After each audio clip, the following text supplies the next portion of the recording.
What's up, guys? My name is Renegade and welcome back to RGR. Today I will be reviewing and rating. Alright, I finally beat Hades 2, and so today, I know it's weird, I'm making a video on a Monday. That's because I want to make a special video tomorrow with my best to worst rated games of 2025. Now, I know I just started this YouTube channel in October, so there's not going to be a whole lot of games on there. But I just want to do that every year that I have this YouTube channel going, the best to worst rated games of that year for me personally. So that's what I'll be making tomorrow. So we're going to get into Hades 2 today. And I like this game a lot. It's really just an upgraded version of Hades 1 with a different storyline. You have a different main character. And I mean, it's just honestly just an upgrade from Hades 1. If you liked Hades 1, you're going to like this game. That's really all there is to say about it, because it's another roguelike, and as I explained in the previous video, you basically keep doing the same thing over and over again until you finally beat the game. That's just what roguelikes are. You get stronger every time you die, and you come back and do it again. So let's get into the ratings for Hades 2. The gameplay in this game, great. More of the same. They added a hex ability where it's kind of like mana in RPG games. It's this blue bar, and you hold down your attack and special abilities, and it charges hex. And you also have a new goddess that gives you different hex powers. So you use so much of your hex bar, and then you get this special. You use this special hex power.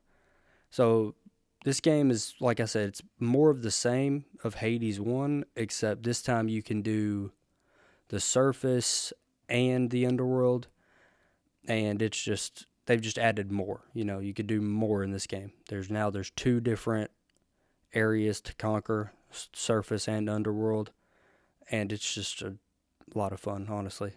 So this time, if you're playing underworld over and over again, and you're just like, oh, I don't want to go through that first level again, you can go to the surface and try that. So it's more variety, which I very enjoyed.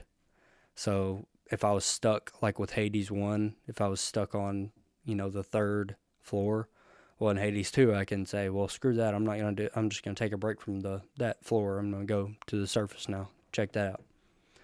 The weapons, there are, I believe, 6 weapons again. I did not like the variety of weapons in this game as much. There was only about 2 or 3 that I used. I used the black coat, the sister blades, and the axe. The other 3 I didn't really care that much for, but I'm sure there's just, variety of playstyles you can use with any of them if you get good enough. So I gave the gameplay a 7.5 out of 10. The gameplay itself slightly better than Hades 1, but there's just more to the game, more things to do. There's no multiplayer co-op, so no rating for that. Story. In this game, you are Melinoe, and you are Zagreus' little sister and Hades' daughter. And Kronos has taken over the underworld, and he has released Typhon to take over Mount Olympus. So you get to fight the main boss in the underworld, which is Kronos, and you also, up top on the surface level, you fight Typhon to free Olympus. And the story is just much better than the first one, because there's more stakes involved. If you don't save your family, they die. Kronos keeps on his reign over the underworld, and Typhon keeps reigning hell on Olympus. So there's just more stakes to it. So I gave the story a 7 out of 10. Replayability is solid in this game. I think slightly better because there's just more things to replay. There's more fate missions to do. There's more things to concoct. Your home base is bigger. So there's just more. So replayability, I gave a 9 out of 10. Monetary value, I spent 44 hours in this game, which is almost double of what I spent in Hades 1. And it took me almost double the amount of escape tries to finish the game. And the game is right now at $30. I think it's on sale for $22. But at $30, with 44 hours in, it comes out to 68 cents an hour, which I think is just as good, if not better, of a value than Hades 1, just because there's, again, more to do. So you're going to pay, and it's a newer game, so you're going to pay more. 68 cents an hour, not bad at all. Really great value.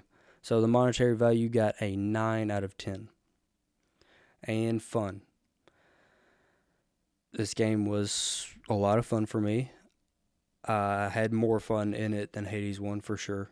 I could spend, those 44 hours flew by. It felt like it was pretty quick to me, but 44 hours is a lot of time.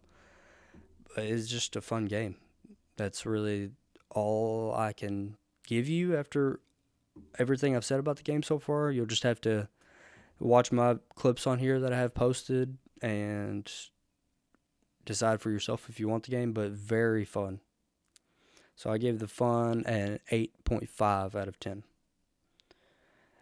Now, with all that, my overall rating comes out to an 8.2 out of 10.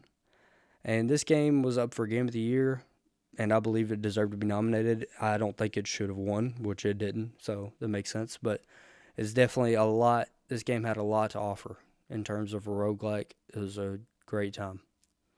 So thank you for sticking with me this far, and I'll get you in the next one.